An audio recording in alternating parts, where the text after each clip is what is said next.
The KXAN News Podcast is sponsored by Shelf Genie. Now at 5, where did COVID-19 come from? What to know about a new lab leak report and a new at-home test for COVID and the flu. I Was Raped graffiti sparks concerns. Does it empower or is it triggering?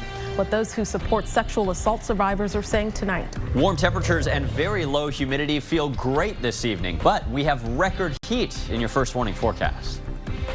Billions more could go toward border security efforts funded by Texas. Thanks for joining us. I'm Daniel Marin. And I'm Jennifer Sanders. State lawmakers asking questions today about keeping Governor Greg Abbott's Operation Lone Star going. KXAN's Will Dupree takes a look at what the proposed budget contains and the pushback. Republicans in the Texas House would like to surge $4.6 billion into border security. Their budget calls for dividing that among 13 state agencies, helping to carry out the governor's operation. The Texas Department of Public Safety could get a bump of almost $1.2 billion. And Colonel Steve McCraw faced questions about what his agency could do with the money. Are we stopping the fentanyl or are we stopping migrants? Well, what we hope to do is stop the Mexican cartels. It's the Mexican cartels that are moving the migrants and the drugs. The House budget bill would let DPS hire hundreds more officers and give them a pay raise. Governor Greg Abbott included DPS when he launched Operation Lone Star at the border in 2021. Already, the state gave the operation more than $4 billion. And outside the Capitol, we're here today to speak about one thing today, and that is Operation Lone Star. Activists argued it's time to direct that money elsewhere. There are so much better ways that we could be investing this money, in our children's future, to fix the grid, to fund medical care, to make sure everyone, has a roof over their head. Together we will build. This session, the governor made border security funding an emergency item, so expect resources to keep flowing south. Will Dupree, KXAN News. And DPS isn't the only agency that stands to get funding in the House budget bill for border security. The budget sends the most money to the Texas Military Department, and that proposal calls for that agency to get another $2.2 billion. Top Texas leaders are also looking to reduce property taxes this session, but a sales tax cut is also on the table as lawmakers debate how to use a $33 billion budget surplus. Now, here is how an 8% sales tax cut adds up for shoppers. For every $1,000 you spend, the state gets 6.25%, costing you $62.50. So lowering it to 5.75% would cost you only $57.50, giving you $5 to spend another way. Lawmakers say that would mean savings for everyone, not just homeowners. And in Austin, there are more renters than homeowners. Well, tensions between the U.S. and China are rising over allegations China is considering arming Russia for its assault on Ukraine. And adding to that, a new report that the U.S. Department of Energy believes the COVID-19 pandemic likely originated from an accidental lab leak in Wuhan, China. Here's Alice Barr. An escalating war of words today, with China now accusing the U.S. of disinformation over warnings the country is considering supplying Russia with artillery and ammunition for its war in Ukraine. The director of the CIA saying he's confident China is considering the move, while other top officials stress it hasn't happened yet. Their weapons would in effect be used for the slaughter of people in Ukraine. So I think it would be ill-advised for China to move forward. Analysts say the U.S. is trying to publicly warn China off of what would be a serious game changer in the Russian invasion. There would be global ramifications if they decided to support Russia with lethal arms. It comes as China proposed a peace plan that the U.S. and allies say is too favorable to Russia, with Beijing and Moscow strengthening their ties. Ukraine's president says he's willing to meet with his Chinese counterpart, though a meeting between China and Russia's leaders appears more likely for now. Adding to the rising tensions, fresh questions about the origins of the COVID-19 pandemic. The U.S. Energy Department concluding with low confidence that it likely originated from an accidental lab leak in Wuhan, China. Two sources telling NBC News key lawmakers were told that during a classified briefing. We need to have public hearings on this and really dig into it. But there are deep divisions within the U.S. intelligence community, with other agencies reaching conflicting conclusions. China denies the lab allegation, but has blocked access to key elements of the investigation, leading many to conclude we may never have a definitive answer. In Washington, Alice Barr, NBC News. Well, the FDA has issued emergency use authorization for the first over-the-counter test that detects both influenza and COVID-19. Just like all other COVID at-home tests, the Lucira test works by swirling the sample swab in a vial and then placing the vial in a test unit.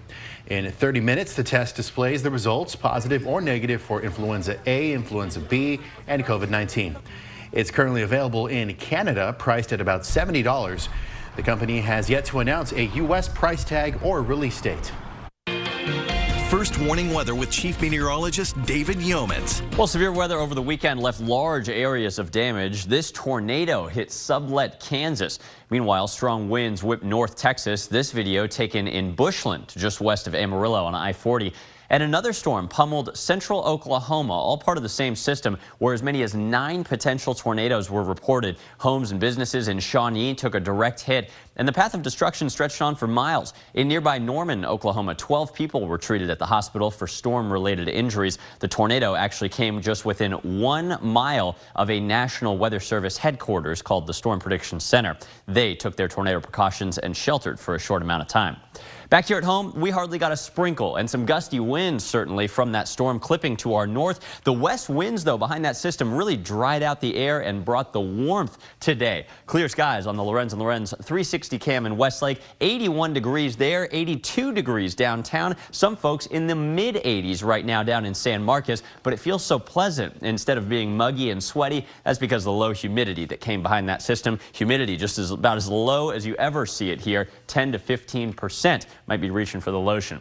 Coming up in your forecast, 2 days of record highs as we begin the month of March shortly, and your first warning on our first severe weather threat. Also, when we cool off as we head toward the weekend.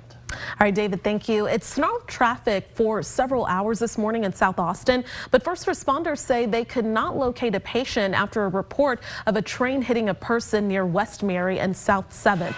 The train stopped just after 5:30, blocking several east to west routes, and crews brought in a thermal imaging drone but never found a patient. That train started moving again just before 8:30. A medical services plane crashed near Nevada, killing all 5 people on board: the pilot, a flight nurse, a patient, a paramedic, and a family member. The plane, operated by Guardian Flight, was headed from Reno to Salt Lake City.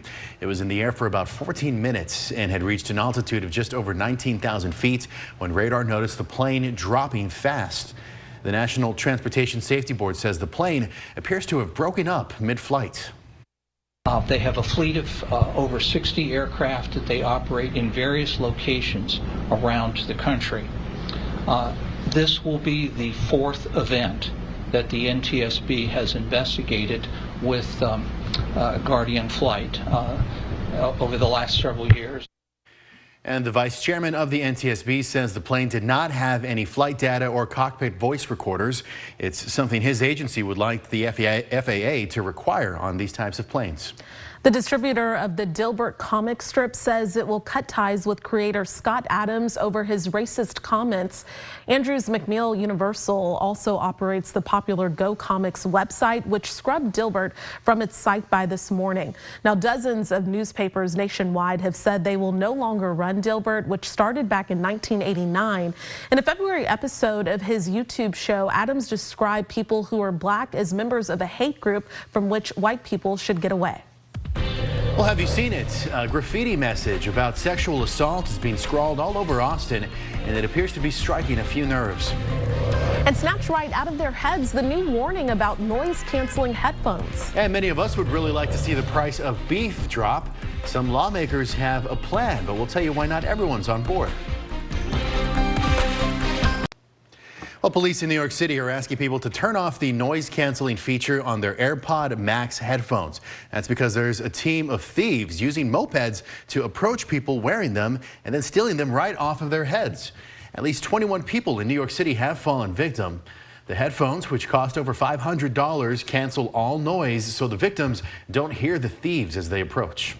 Next on NBC Nightly News, play ball but faster. Sam Brock is at spring training where new rules for baseball have some players and fans calling foul.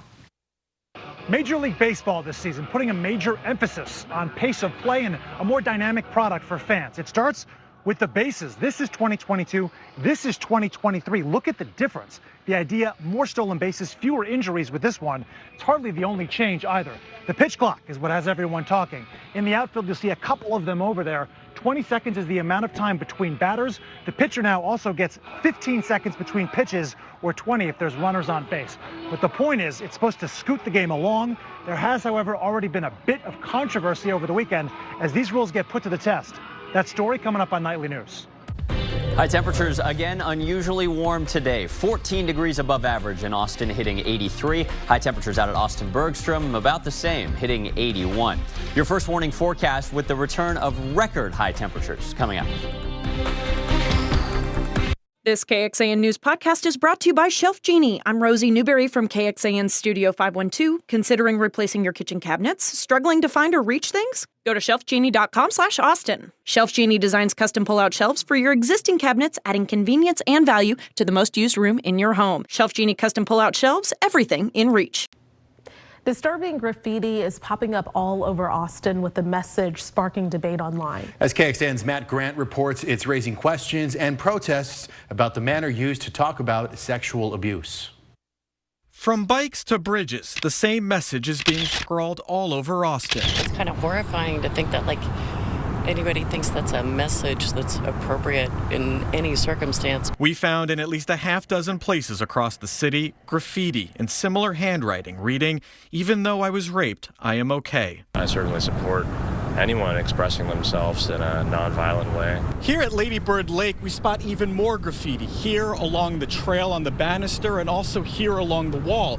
We don't know how long this has been here, who's behind it, or what message they're trying to send. At West Campus near the University of Texas, new signs are pushing back, begging the anonymous artist to stop, saying whoever's behind this is showing zero compassion, writing, "You are not empowering victims. You are just reminding people of the worst experience in their lives. You are not promoting healing." Our immediate thought is always to the survivor of sexual assault. Juliana Gonzalez is the Senior Director of Sexual Assault and Health Services with Austin Safe Alliance, a nonprofit that helps victims of abuse. She says everyone processes trauma differently, but cautions while this may be empowering and therapeutic to someone, it can be triggering to others. I think there are others who see this as perhaps justifying sexual assault, saying after a sexual assault, I was okay, and therefore if someone is sexually assaulted, they should be okay. This all comes as the number of rape arrests in Austin are on the rise. APD made 352 rape arrests last year, up from 320 the year before. Advocates say it's an important topic despite the controversial tactic. But I think it's really valuable for us as a community to be able to talk about it, right? It does bring the issue of sexual assault to light. In Austin, Matt Grant, KXAN News. And we did reach out to the person who posted the protest signs in West Campus but did not hear back. Now, the Safe Alliance encourages anyone who is a survivor of sexual violence to seek help. We do have a list of resources at KXAN.com. And more graffiti you may have seen all over Austin. The word buscar, it's Spanish for to search.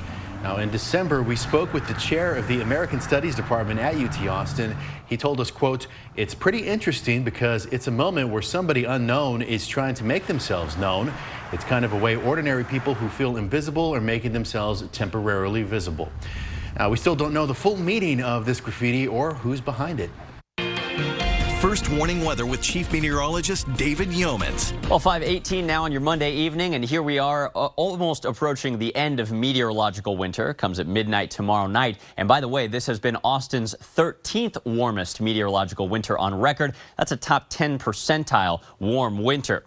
82 degrees right now with more warm, breezy weather under clear skies. The low humidity feels great, but the wind might be messing with your allergies just a bit today. Mold is trending upward this afternoon into the medium concentration precipitation. Grass is now showing up, a sure sign that spring has sprung or is about to. Oak and cedar still in the low category, and a couple more here on page 2, trending downward. The big storm system we showed you at the top of the hour that brought tornadoes reported for our friends in Oklahoma overnight. It is long gone, spinning east of even Chicago at this hour. On the tail end of that system, we hardly got a sprinkle, just gusty winds and warm weather behind it. The weather stays pleasant tomorrow, but Wednesday and Thursday we get an impact from this. Consider this your first warning on our first risk of severe weather during the unofficial start of severe weather season, which starts on March 1st. This storm system is heading here over the next few days. Here's the projection over the next several days. Feet more of snow expected in mountains like Utah. Here comes the storm system late Thursday into early Friday. The worst impacts likely to our north and east as we are just south of the center of the storm itself. And then it zips out of here just as quickly as it arrived with gusty winds and cooler air late Friday into the weekend. Now, the storm system is actually going to bring a pretty sizable threat of severe weather. This is the 4-day outlook, pretty far away still as these things go. From Austin eastward, notice a medium risk of severe weather for the Arklatex region. Back here at home, we're on the tail end, a little more uncertain, so a lower threat, but still a threat from I-35 eastward. We'll have to keep an eye on this one for you, just in case. Wednesday, this is when we start to feel the increasing clouds and a few isolated showers from that storm. Notice not a lot of rain at all on Wednesday, just an isolated shower in the morning, perhaps a rogue thunderstorm in the afternoon. Rain chances Wednesday only 10%. They get a little higher on Thursday, but our computer model can only see until noon. The action, according to this model, may come during the afternoon, just beyond the scope of this. Some other computer models have it earlier. So again, still some uncertainty in how this plays out. If it were to arrive in the heat of the day during the afternoon, that could mean a higher severe weather threat. Either way, even though there is a risk of severe storms, widespread rainfall is just not expected over the next week combined. Only a few drops west of I-35, maybe 1/10 to 1/4 of an inch, depending on how this plays out east of Austin. Tonight's forecast, clear skies, dry air, and light winds. It feels wonderful if you want to get a jog in the morning. 53 degrees. We may wake up with some dense fog just in our easternmost counties. Visibility tomorrow morning as moisture starts to return, perhaps under a half a mile in places like Fayette County. After that, though, even warmer weather. On the final day of meteorological winter, we're expecting 88, the record high for February 28th, 89. Then here come the records. 88, that's a record on Wednesday. 91 on Thursday. Windy sunshine and cooler weather as we head into the weekend. Federal safety inspectors have fined Dollar Tree more than $250,000 after an inspection at its Mount Pleasant, Texas store. The Department of Labor says inspectors found storeroom merchandise blocking exits and walkways and stacked high enough to fall on workers. It says the violations continue a pattern of disregard for safety that's resulted in more than 300 citations since 2017. Some lawmakers in our nation's capital want to regulate cattle prices. They say it would make beef cheaper to buy. Rashad Hudson takes a look at the proposal. Ohio Democratic Senator Sherrod Brown is calling for more regulations in meat production. Right now, there are only 4 primary beef processing companies. Brown says the lack of competition hurts consumers. When you have only 4 companies, that's what drives inflation. We know that's what's driven inflation. To fix it, Brown says his Cattle Price Discovery and Transparency Act will give producers access to more information that can help them make better, more profitable decisions. It would also encourage more cattle to be sold through a bidding or negotiation process. We should be doing that in several industries because we've seen far too much consolidation. Although the bill has broad bipartisan support, one Republican senator says the government should not regulate meat production. Tomorrow it's going to be eggs, and then the next day it's going to be milk, and I don't think that's the role Congress should play. West Virginia Republican Senator Shelley Moore Capito says instead, Congress should be looking at ways to empower farmers. I think we need to be creating an environment where our farmers and our processors are able to get the fertilizer and the resources that they need. Despite Capito's opposition, Brown is confident his bill will make it into this year's larger farm bill. Reporting in Washington, Rashad Hudson. We have no reruns tonight on KXAN. At 7 o'clock, we have the winner of AGT All-Stars. They'll be revealed, followed by a new episode of Quantum Leap at 9 before we're back with KXAN News at 10.